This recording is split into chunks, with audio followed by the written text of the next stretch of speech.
Bonjour et bienvenue pour le voyage du jour. Aujourd'hui, je vous emmène avec moi dans un royaume régi par un empereur qui est si bon avec l'ensemble de ses sujets que la joie règne dans ce royaume en permanence. Les gens sont heureux, joyeux et ma foi, la vie se déroule bien comme ça. Cet empereur-là, il aime aussi par-dessus tout sa fille unique.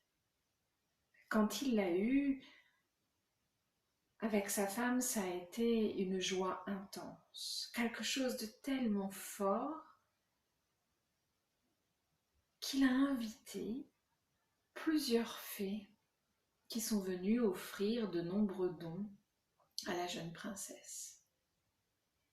Cette jeune princesse, elle allait avoir la beauté, l'humour, la bienveillance, l'écoute des autres, la compréhension du langage des oiseaux. Et puis, un don pour le dessin.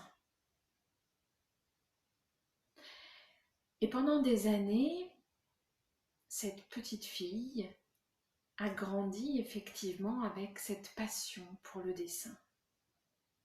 Et plus elle a grandi, plus cette passion s'est étoffée. Et ce don aussi. Cette princesse passe ses journées à dessiner des oiseaux. Elle prend son pinceau à la main dès le matin et elle la pose sur une feuille si finement que dès qu'elle a terminé l'oiseau paraît tellement vrai qu'il finit par sortir de sa page et s'envoler par la fenêtre. C'est ainsi que cette princesse, les sujets du royaume ont fini par la surnommer la princesse aux doigts d'or.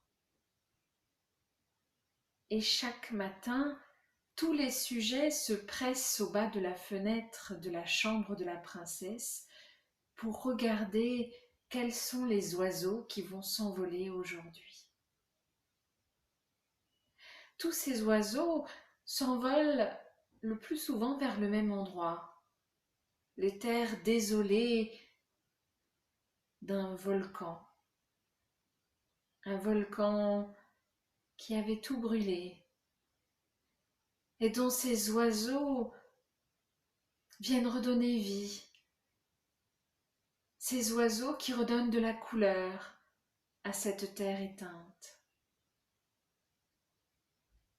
Dans ce volcan vit un fantôme. Ce fantôme, lui, il est très grincheux. En fait, c'est un fantôme parce que pendant sa vie, il n'a pas été très agréable, je dirais même plus très difficile à vivre. Et il a fait de telles mauvaises actions qu'en fait, il n'a pas eu le droit de sortir de ce volcan. Alors c'est un petit peu sa prison. Sauf que ce fantôme, il est très grognon et il déteste toutes ces couleurs que lui apportent ces oiseaux qui viennent lui piailler autour de la tête en permanence. Alors un jour, il se décide. Cette princesse aux doigts d'or, elle doit arrêter de dessiner. Le fantôme a pris cette décision. Pendant la nuit, il rentre doucement dans la chambre de la princesse et lui dit « Désormais, tu seras la princesse aux doigts morts. » Et il sort. Il rentre dans son volcan. Dès le lendemain matin, quand la princesse, comme à son habitude, se lève, le sourire aux lèvres, et prend son pinceau pour dessiner, celui-ci lui tombe des mains. Elle ne parvient plus à tenir son pinceau dans ses mains. Il lui semble si lourd, si difficile à porter. Ce n'est pas possible. Et voilà, la princesse aux doigts d'or ne peut plus dessiner. Elle ne peut plus peindre. Et les sujets qui attendent, pressés à sa fenêtre, que les oiseaux s'envolent, sont bien déçus. Beaucoup de questions se passent de l'un à l'autre. Comment se fait-il qu'il n'y a plus d'oiseaux à s'envoler de la fenêtre de la princesse?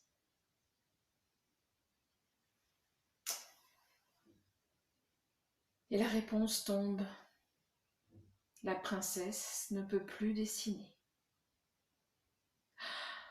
C'est la surprise, l'étonnement. L'empereur en est très malheureux, presque autant que la princesse qui pleure ses chers oiseaux.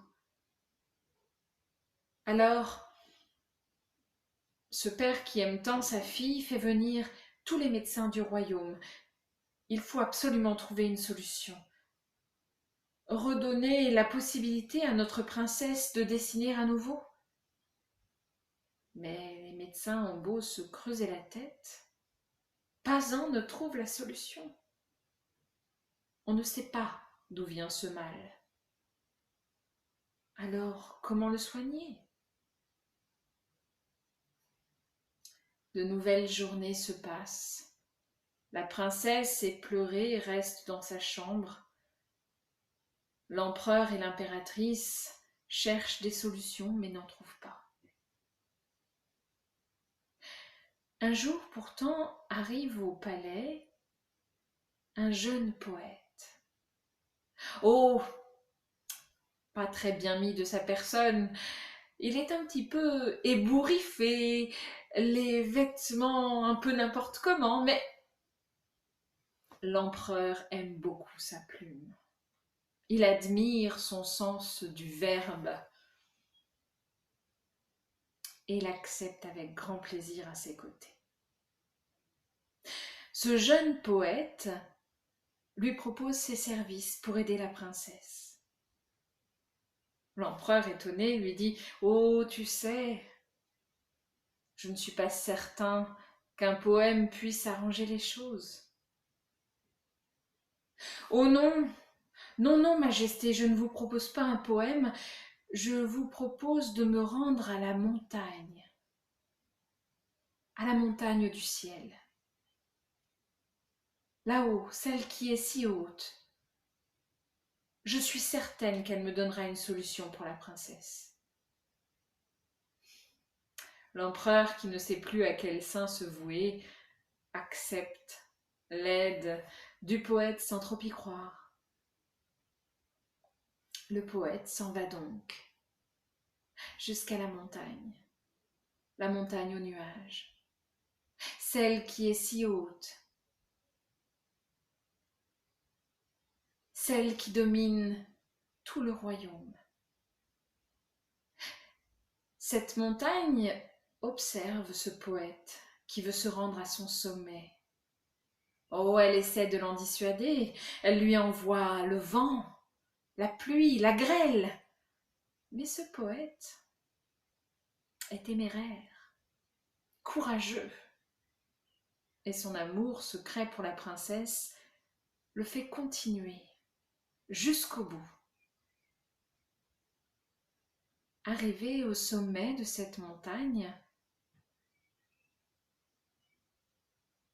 le poète se présente. Il demande « Pourrais-tu me donner un nuage de brume et un peu de ta brise pour que je confectionne le pinceau le plus léger qui puisse exister afin que la princesse puisse peindre à nouveau. » La montagne qui a été impressionnée par le courage et la témérité de ce petit poète accepte. Elle lui donne ce qu'il demande. Et lui, pour la remercier, lui offre un poème en retour. Alors, son cadeau en main et la joie au cœur, le poète redescend très vite cette montagne qu'il a mis tant de temps à gravir. Il va voir la princesse et lui dit « Voilà, j'ai un cadeau pour vous. Un pinceau si léger que je suis certain vous pourrez dessiner avec. » La princesse ouvre cette boîte que lui tend le poète et il voit à peine une forme qui se dessine. Elle prend cet objet un peu incongru